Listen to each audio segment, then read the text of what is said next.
Hello students, कल हमने क्या किया था कि हमने हुक्स लॉ पढ़ा था।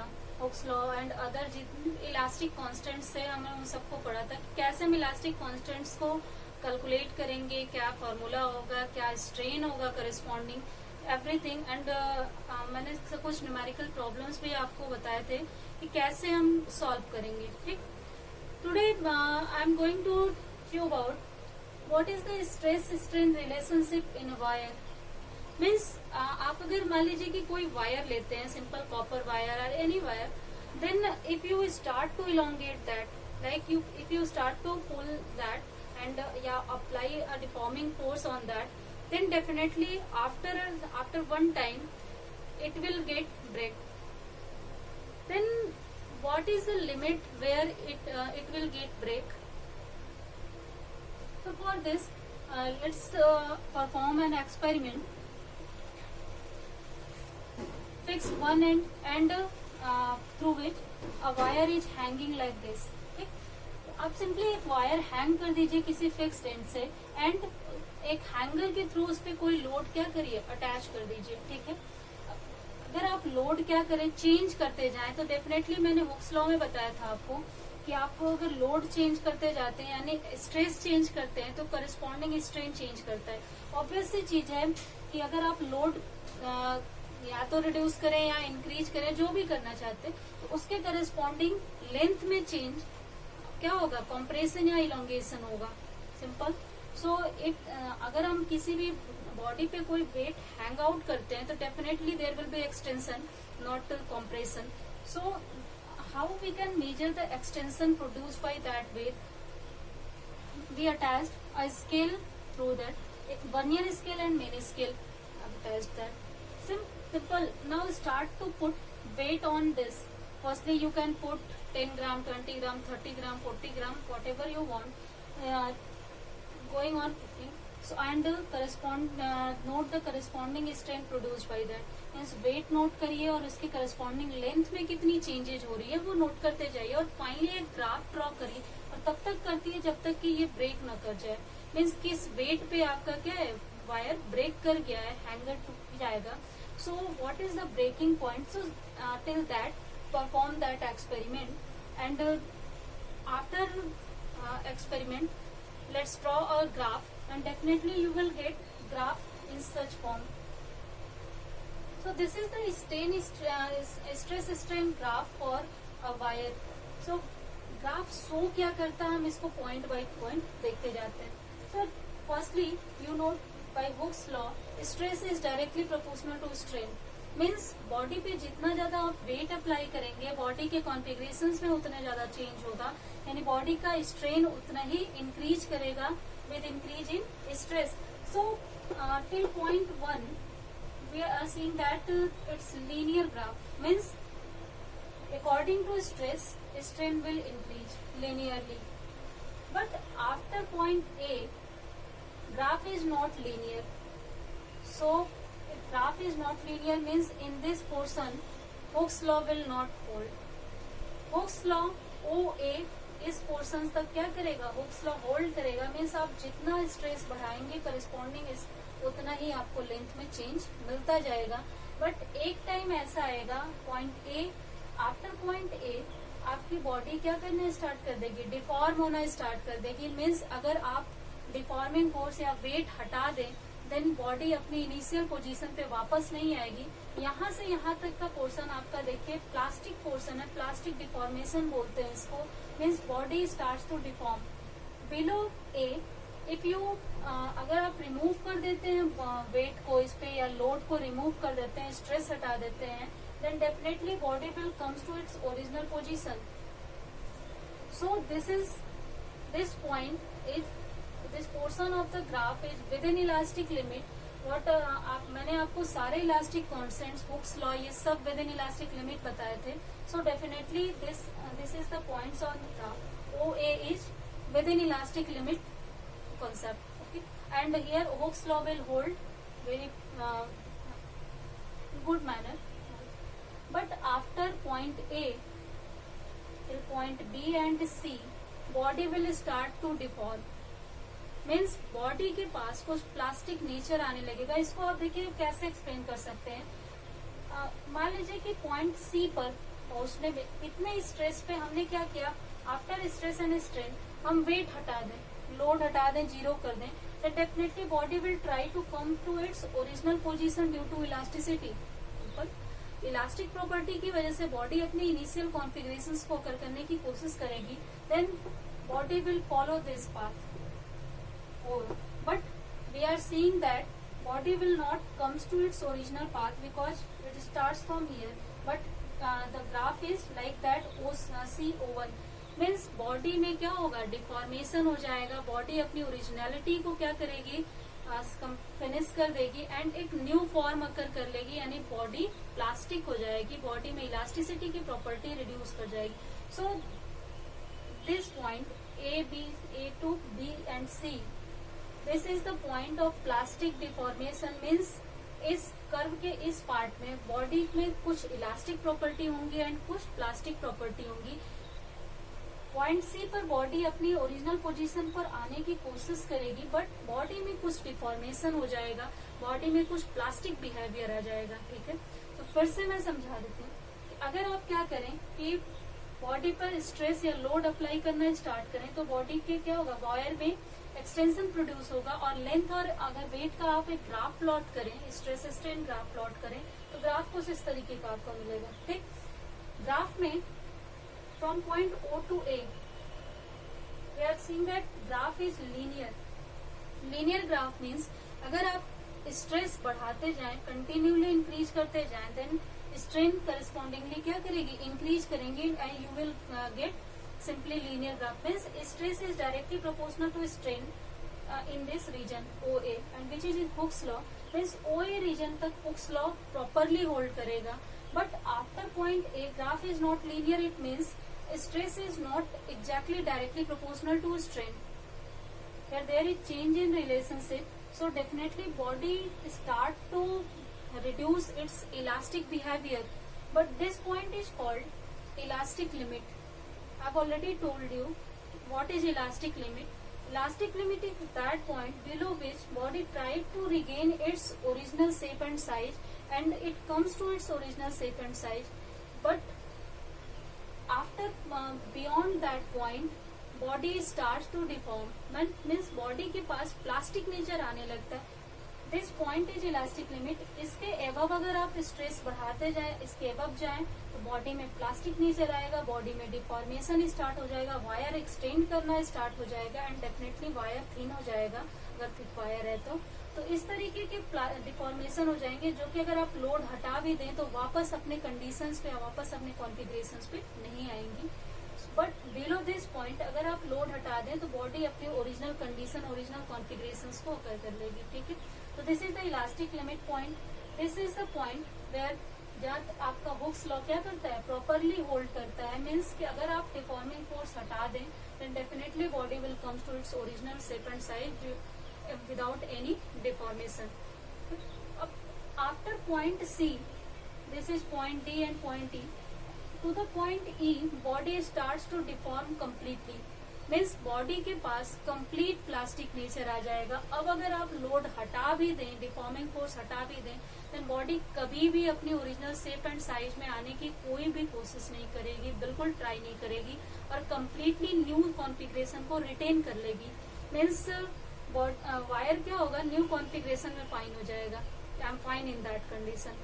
सो this is the point of plastic nature.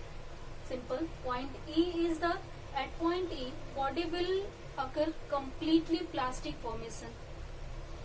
से O से A तक हुक्स लॉ होल्ड करेगा एंड अगर आप बॉडी से वेट हटा दें तो बॉडी अपनी ओरिजिनल कॉन्फ़िगरेशंस को completely अकर कर लेगी।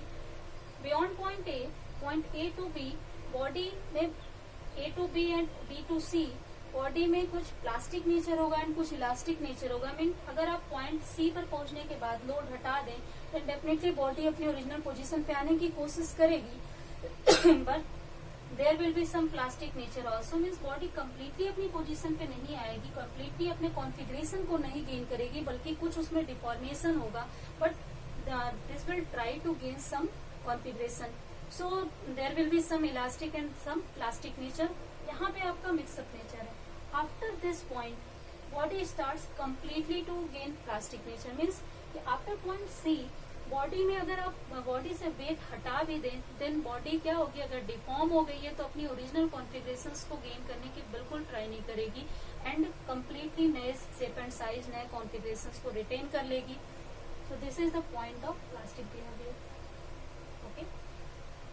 आफ्टर पॉइंट ई, अगर आप क्या कर रहे हैं कि इस पॉइंट के बाद अगेन वेट बढ़ा रहे हैं, then at point F body क्या कर जाएगी, ब्रेक कर जाएगी, वायर ब्रेक कर जाएगा.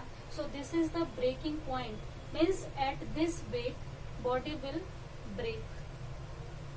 सिंपल, क्लियर है कि अगर आप कंटिन्यूली बॉडी पर वेट बढ़ाते जाएं तो सबसे पहले बॉडी में क्या होगा, एक्सटेंशन होगा, इलांगेशन होगा, कुछ पॉइंट्स तक वो हुक्स लॉ को होल्ड करेगा. अगर आप वेट हटा दे तो वापस अपनी कॉन्फ़िगरेशन में आने की कोशिश करेगा.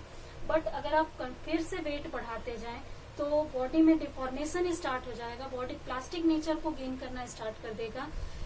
और अल्टीमेटली अगर आप कंटिन्यूली वेट बढ़ाते जाएं तो फाइनली बॉडी क्या कर जाएगी, ब्रेक कर जाएगी एंड आपका क्या होगा, कंप्लीट आप वेट हट जाएगा और बॉडी में ब्रेकिंग हो जाएगी. Simple. So this is the strain stress graph of the wire. Means कैसे वायर में स्ट्रेस के साथ स्ट्रेन प्रोड्यूस होता है, कैसे चेंजेज होते हैं, हुक्स लॉ कहाँ तक होल्ड करता है, ये आपको आई थिंक समझ में आ गया होगा. Okay. From the stress strain curve of a wire we can tell about some materials like ductile material, brittle material and elastomers. So what is the ductile material, what is brittle material and what is elastomer? Sorry, just a minute.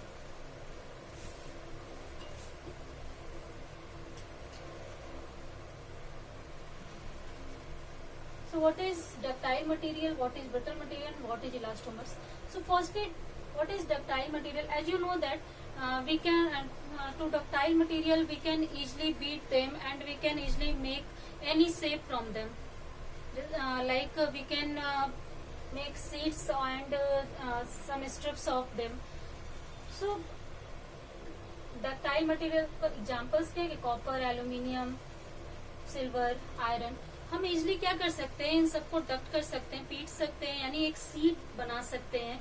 यानी simple way में अगर आप elasticity के terms में कहें कि ऐसे materials जिनके पास क्या होती है, एक लॉन्ग इलास्टिक लिमिट होती है, यानी कि आप उनको अगर डक्ट करते जाएं, पीटते जाएं, लेकिन उसके बाद भी उनके कॉन्फ़िगरेशंस में चेंज ना हो, ओरिजिनल कॉन्फ़िगरेशन में चेंज ना हो, उनकी इलास्टिक प्रॉपर्टी में चेंज ना हो, then definitely they are ductile material. Means they have large plastic range. Means अगर आप उनको डक्ट करते जाएं तो देन क्या होगा कि उनमें डिफॉर्मेशन तो होगा बट वो ब्रेकिंग पॉइंट को जल्दी नहीं पकड़ करेंगे, है ना. मीन्स कि आपका अगर जो point B to this graph, this type of graph, this is B, this is C, D, E, F. ठीक. Through this point plastic behaviour starts, है ना. यानी कि अगर हम बॉडी को क्या करें, कंटिन्यू उसको उस पर फोर्स स्ट्रेस अप्लाई करते जाएं, एक टाइम ऐसा आएगा कि बॉडी में डिफॉर्मेशन स्टार्ट हो जाएगा एंड बॉडी प्लास्टिक नेचर को गेन करेगी और फाइनली बॉडी क्या कर जाएगी, ब्रेक कर जाएगी. But for the ductile material this range is quite large. Means कि अगर आप बॉडी पे स्ट्रेस अप्लाई करते जाएं देन बॉडी में डिफॉर्मेशन तो होगा लेकिन बॉडी ब्रेकिंग पॉइंट को जल्दी नहीं अकर करेगी. So you can easily make seeds from them. आप उन पे कितना भी स्ट्रेस अप्लाई करिए, अगर वो ब्रेक नहीं कर रहे हैं तो आप सीड्स वगैरह जो भी इस तरीके की चीजें बना सकते हैं इनके थ्रू. So these types of materials are called ductile materials. For them the distance between C and F means breaking point and plastic behaviour point is quite large and plastic range is large and these are the example of such types of material. Second type of material is brittle material. means ऐसे materials जिनको आप क्या कर सकते हैं, easily break कर सकते हैं, जो ब्रेकेबल हो. सो ऑब्वियसली अगर these are breakable then definitely इनका प्लास्टिक रेंज क्या होगा, काफी कम होगा, स्मॉल होगा. मीन्स आप क्या कर सकते हैं कि बहुत ही स्मॉल स्ट्रेस अप्लाई करके after linear behaviour beyond the elastic limit, अगर आप इलास्टिक लिमिट के बियॉन्ड जाए then definitely there will be deformation in body. Plastic range में अगर आप जाएं तो बहुत ही स्मॉल प्लास्टिक रेंज होगा, यानी आप थोड़ा सा भी स्ट्रेस अप्लाई करेंगे बॉडी के ऊपर देन बॉडी क्या कर जाएगी, ब्रेक कर जाएगी। यानी आप इजिली क्या कर सकते हैं, ऐसे मटेरियल्स को तोड़ सकते हैं, ऐसे मटेरियल्स को ब्रेक कर सकते हैं। They are breakable easily, they have a small plastic range, they have a small deformation against the stress. So this is the property, this is again कह सकते हैं रेसिप्रोकल प्रॉपर्टी है डक्टाइल मटेरियल की। Ductile material में क्या है कि plastic range बहुत लार्ज है बट ब्रिटल मटेरियल का प्लास्टिक रेंज बहुत स्मॉल है। डक्टाइल मटेरियल को हम क्या कर सकते हैं, तो उसके ऊपर एक लार्ज स्ट्रेस अप्लाई कर सकते हैं, उसमें सीड्स बना सकते हैं। ब्रिटल मटेरियल पे थोड़ा सा भी स्ट्रेस अप्लाई करेंगे तो they will break down and we can't make seeds from them. इन्हें हम सिर्फ क्या कर सकते हैं कि ब्रेक करके डिफरेंट फॉर्म्स में यूज कर सकते हैं। तो so examples of this types of material is cast iron, glasses, you know, if you apply very small force on glass and definitely they will break. So with the elastic, with the strain stress graph, with the elasticity, how can we show these types of materials? I have already seen. So third type of materials are elastomers.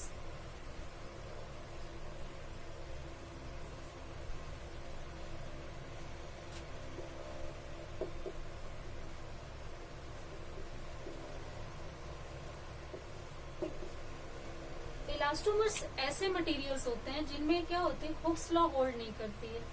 Very simple way कि Hooke's law बिल्कुल hold नहीं करती है, means graph क्या होता है, linear नहीं होता है। अगर आप स्ट्रेन स्ट्रेस ग्राफ प्लॉट करें ऐसे मटेरियल के लिए then this will be like this, this is strain and this is stress. Means अगर आपके किसी भी मटेरियल के लिए स्ट्रेन स्ट्रेस ग्राफ लीनियर नहीं है, हुक्स लॉ को नहीं होल्ड कर रहा है, उसमें डिफॉर्मेशन ऑलरेडी प्रोड्यूस हो रहा है या फिर इलास्टिसिटी की दोनों ही उस प्रॉपर्टी है, plastic and elastic property both are present from the starting, then they are called elastomers. So elastomers की प्रॉपर्टीज क्या है, सबसे फर्स्ट प्रॉपर्टी है हुक्स लॉ होल्ड नहीं करता है, they have both elastic and plastic property, they have large region of plasticity. So these types of all materials which don't hold Hooke's law, they are called elastomers in very simple way. अगर Hooke's law hold नहीं कर रहे, linear behavior नहीं show कर रहे हैं, then definitely they will be elastomers. Example, common example, you know the rubber don't hold, actually rubber doesn't hold Hooke's law.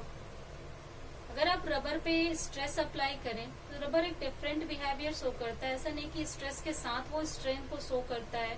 Rubber में elongation stress के अकॉर्डिंग नहीं होता है, उसका ग्राफ लीनियर नहीं होता है।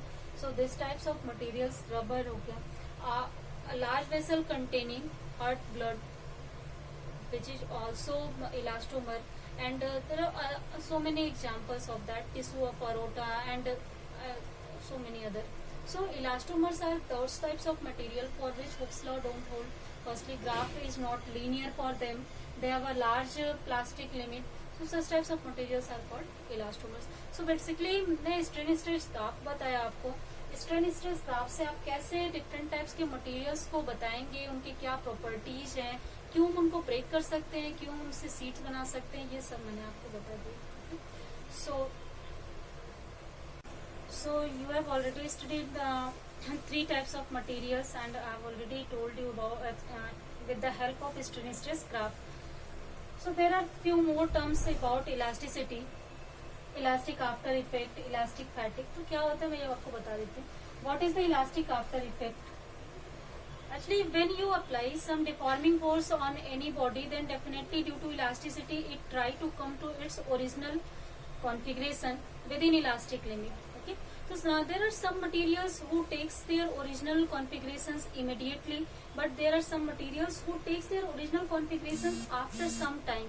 So this sometime temporarily delay to get its original configuration is called elastic after effect. Means कि simply कुछ मटेरियल्स हैं जो सिंपली क्या करेंगे कि आप जैसे डिफॉर्मिंग फोर्स हटाएंगे वो वापस अपनी ओरिजिनल शेप एंड साइज में तुरंत आ जाएंगे, immediately they will comes to its original shape and size, original configuration. But कुछ ऐसे मटेरियल्स हैं जो क्या करते हैं कि थोड़ा टाइम लेते हैं अपने ओरिजिनल कॉन्फ़िगरेशंस में आने के लिए. So that time is called elastic after time, and that effect is called elastic after effect. So quartz and phosphor bronze, this is the example who takes their original configurations very immediately without any time delay. They can come to its original configuration after removal of deforming force. But glass fiber, this is the example of elastic after effect. Glass fiber takes some time to come to its original configuration on removal of deforming force. Okay? So I think elastic after effect is very small concept, and I have told you. Okay. Second is elastic fatigue.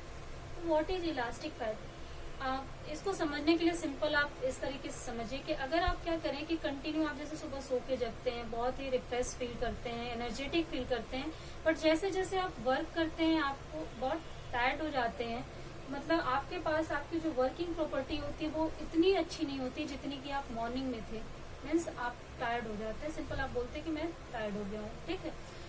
तो second same चीज क्या होती है elastic materials के साथ होती है कि अगर आप किसी भी बॉडी को कंटिन्यू स्ट्रेस देते जाएं, कंटिन्यू उस पर वर्क करते जाएं, विद इन इलास्टिक लिमिट ही आप वर्क करें, मीन्स कंटिन्यू उस पर स्ट्रेस अप्लाई कर रहे हैं, अगेन डिफॉर्मिंग फोर्स हटा रहे हैं, वापस वो अपनी कंडीशन पे आ रहा है, फिर स्ट्रेस दे रहे हैं, फिर हटा रहे हैं, डिफॉर्मिंग फोर्स वापस कंडीशन में. तो आप continue are taking work from that. Then after some time जो प्रॉपर्टी है इलास्टिक प्रॉपर्टी वो लेस हो जाती है, रिड्यूस कर जाती है. इसे अगर आप किसी एग्जांपल से समझना चाहें तो आप दो वायर ले लीजिए, 2 वायर्स ए एंड बी.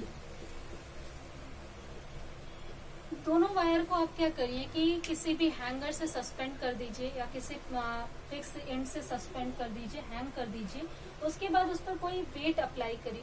सो आप वायर बी को रेस्ट पे रहने दीजिए, इस पे कोई वाइब्रेशंस नहीं करिए, वेट में कोई चेंज नहीं करिए, कुछ नहीं करिए, कोई लोड अप्लाई मत करिए. बट वायर ए पर आप क्या करिए, कंटिन्यूली वेट अप्लाई करिए, उससे क्या करिए, स्ट्रेन स्ट्रेस ग्राफ प्लॉट करिए, वर्क करिए, जो भी आपको वाइब्रेशंस कराइए. सो डेफिनेटली कुछ वर्क करिए. तो after repeated work, after application of repeated deforming force, अगर आप कुछ टाइम के बाद दोनों वायर पे सेम वेट अप्लाई करें तो आप देखेंगे कि वायर बी लॉन्ग टाइम तक वाइब्रेशन शो करेगा, बट वायर ए बहुत ही स्मॉल टाइम के लिए वाइब्रेशन शो करेगा. मतलब बहुत ही कम टाइम पे वो क्या कर जाएगा, स्टॉप कर जाएगा. तो टाइम पीरियड में चेंज हो जाएगा. जबकि दोनों के मटेरियल सेम है, दोनों पे वेट हमने सेम अप्लाई किया हुआ है, लेंथ सेम है, सारी प्रॉपर्टी सेम है, but due to repetition of work, due to repetition of removal repetition of application of deforming force, wire A के वाइब्रेशंस कम हो जाते हैं in comparison to vibrations of wire B. Means in other way we can say that कि wire A tired हो गया है, fatigue हो गया है. ठीक, sorry. So this effect is known as elastic fatigue. Means अगर आप कंप्लीट रिपीटेडली आप वर्क लेते रहें किसी भी वायर से, किसी भी इलास्टिक बॉडी से, देन उसकी इलास्टिक प्रॉपर्टी में क्या हो जाती है, कमी आ जाती है, लेस हो जाती है, रिड्यूस कर जाती है. Then this effect is known as elastic fatigue, like as human. But आप इलास्टिक फैटिक को भी इजिली क्या कर सकते हैं कि फिनिश कर सकते हैं, इजिली रिमूव, आप इसकी रिमूवल ढूंढ सकते हैं. जैसे कि आप क्या कर सकते हैं कि ह्यूमन बीइंग अगर रेस्ट कर ले तो उसके बाद वापस से आप अपनी एनर्जी गेन कर लेते हैं, वापस से आप उतने ही एनर्जेटिक फील करते हैं आफ्टर रेस्ट. सो डेफिनेटली अगर आप किसी भी इलास्टिक बॉडी को कुछ टाइम के लिए रेस्ट के लिए छोड़ दें, then after some time it will comes to its original elastic property. Means again if you will try to get work from that, then definitely it will work at new press source, and there will be no elastic fatigue. Very simple. जैसे human being है वो अगर work करे repeatedly तो थक जाता है, after rest again वो एनर्जेटिक फील करता है, सेम एनर्जी के साथ वर्क करता है. सिमिलरली इलास्टिक बॉडीज भी क्या करती हैं, अगर आप रिपीटली उस पर डिफॉर्मिंग फोर्स अप्लाई करते हैं तो उनमें फैटिग आ जाता है, वो टायर्ड हो जाते हैं, मतलब उनके वर्क करने की जो कैपेसिटी है वो कम हो जाती है.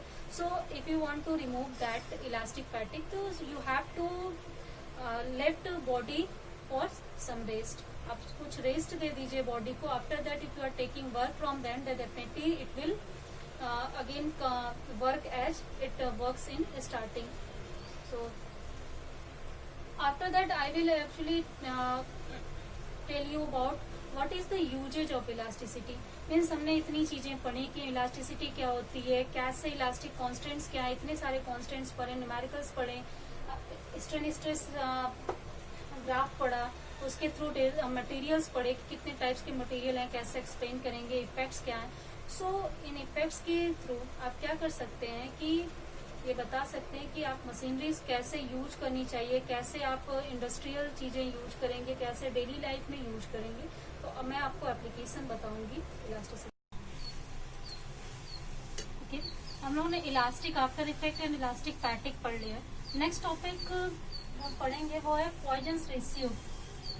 सो what is Poisson's ratio, what is relation between elastic constants, I will tell you.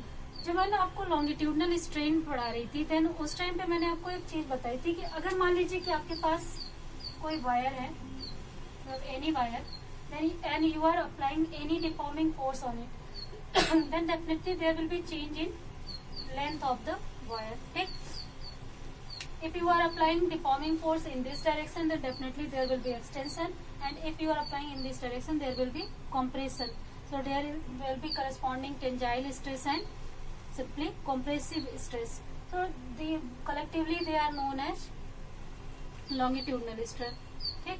Longitudinal stress and corresponding strain is known as longitudinal strain. ये सब आप पढ़ चुके हैं. ठीक है, सिंपली. बट अगर आप किसी वायर पे कोई भी डिफॉर्मिंग फोर्स अप्लाई करते हैं देन अगर लेंथ में चेंज हो रहा है, if there is any change of length then definitely there will be change in diameter also. Like if you are stretching this body, suppose that this is a wire, then definitely if you are applying deforming force on it, it will elongate with its length. Okay, there will be extension in its length. Definitely if there will be extension, then their thickness, the wire of the thickness of this wire definitely will become reduced. Okay, तो diameter, अगर wire की thickness reduce करेगी तो definitely उसका diameter, उसका radius क्या करेगा, reduce करेगा. तो अल्टीमेटली जब भी वायर में कहीं पे भी लॉन्गिट्यूडनल स्ट्रेन होगा यानी चेंज इन लेंथ होगा, डेफिनेटली वहां पे चेंज इन डायमीटर जरूर होगा. मीन्स अगर आप थिक वायर को एक्सटेंड कर रहे हैं, वायर थिन हो रहा है, then definitely there will be change in diameter also. ठीक, तो हम क्या कर रहे हैं कि हम इसी कॉन्सेप्ट को लेंगे पॉइजन्स रेशियो के लिए. तो मान लीजिए कि आपने क्या किया कि एफ डिफॉर्मिंग फोर्स अप्लाई किया जिसकी वजह से बॉडी में की लेंथ में डेल्टा एल चेंज हो गया. ठीक, if there is change of delta L on application of deforming force F and the original length of body is capital L, then what will be the longitudinal strain? Longitudinal strain will be delta L upon L, means change in length upon original length. Similarly, let the diameter of original wire is capital D and on the application of deforming force, let the body configuration changes like this. So let the change in diameter represented by delta D, means on the application of force, if there is change in length then definitely there will be change in diameter, and let the change in diameter is delta D. Then we have also a new type of strain corresponding to change in diameter, and we can say that if change in diameter upon original diameter, then we call it lateral strain. Again, longitudinal strain is change in length upon original length, and lateral strain is change in diameter upon original diameter or change in radius upon original radius. Simple. And if you take the ratio of these two quantities, then definitely we will get a new dimensionless quantity, unitless quantity, which we call Poisson's ratio. Again, this ratio helps us to produce a relationship between elastic constants Y, Young's modulus of elasticity, B, bulk modulus of elasticity, and eta, modulus of rigidity. We can easily find out relationship between Y, B and eta with the help of this Poisson's ratio. So To determine, to explain, to calculate this Poisson ratio, we must have two quantity, lateral strain and longitudinal strain, and we can easily calculate this by this formula. So this is the formula for Poisson's ratio, and experimentally it has been shown that the value of Poisson's ratio belongs between -1 to 0.5. Means Poisson's ratio is greater than -1 but less than 0.5. So these are to the limit of Poisson's ratio. For any material of body, Poisson's ratio must lie within this range. So this is the range of Poisson's ratio. So I think Poisson's ratio is clear. Simply it's the ratio of lateral strain to the longitudinal strain. Now if we find relationship between elastic constants, so I am not going to derive here that derivation, you can see that from the book. So these are the equations which connect all the elastic constants. So definitely we have four elastic constants. First, Young's modulus of elasticity, bulk modulus of elasticity, modulus of rigidity and Poisson's ratio. We can connect all four quantities by these four equations. Clear? We can connect easily y, b and sigma by this equation. Can connect y, eta and sigma by this equation. We can connect sigma, b, eta by this equation. And simply without Poisson's ratio, there is relation between these three elastic constants, 9 by y equal to 1 by b plus 3 by eta.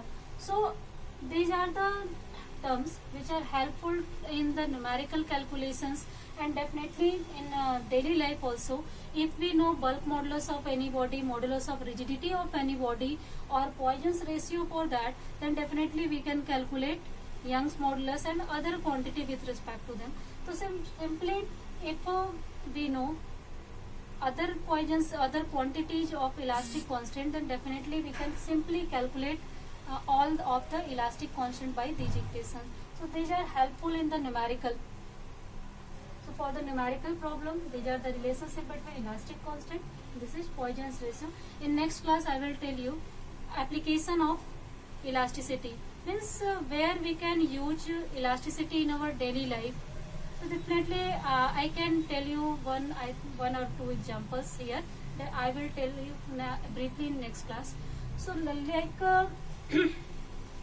if we are constructing any bridge over any river, then we always keep one thing in our mind, then load, that the load means किसी bridge के construction में हम इस चीज का हमेशा ध्यान रखेंगे कि उस पर कितना मैक्सिमम लोड पड़ सकता है। मीन्स अगर ट्रैफिक हो गई, अगर ट्रक्स जा रहे हैं, तो मैक्सिमम कितना लोड ब्रिज कवर कर रहा है। ब्रिज को हम उसी तरीके से कंस्ट्रक्ट करेंगे, क्योंकि अगर इलास्टिक लिमिट के बाहर ब्रिज चला गया then definitely bridge will break down और ब्रिज विल डिफॉर्म। और मैंने आपको स्ट्रेस स्ट्रेन रिलेशनशिप बताया था। According to stress-strain relationship, it was a graph like this. If any body lie within this region, then definitely on removal of any load, it will come to its original position. Like अगर bridge पर कोई body नहीं है, कोई wait नहीं है, कोई traffic नहीं है, कोई व्हीकल नहीं है, तो उस टाइम पे क्या होगा कि ब्रिज अपनी ओरिजिनल कंडीशन पे रहेगा। बट अगर एक सफिशियंट वेट ब्रिज पर डाल दिया जाए, means it will go beyond the elastic limit, then definitely there will be deformation due to plastic nature of bridge. So basically constructor किसी भी चीज का कंस्ट्रक्शन करते समय या ब्रिज के कंस्ट्रक्शन के समय हमेशा ये ध्यान रखेंगे कि ब्रिज के लोड का ध्यान रखेंगे कि मैक्सिमम कितना लोड ब्रिज पर पड़ सकता है, और उस मैक्सिमम लोड के लिए हमें क्या रखना होगा, ब्रिज का construction with in elastic limit रखना होगा कि अगर ट्रैफिक हो गई या फिर ब्रिज पे बहुत सारे ट्रक्स वगैरह इस तरीके से कलेक्ट हो गए, then for that case bridge कभी भी प्लास्टिक लिमिट में ना जाए या ब्रेकिंग लिमिट में ना जाए और ब्रेक ना करे या फिर डिफॉर्म ना करे। तो this is basically one example. I will tell you in next class other examples. Thank you.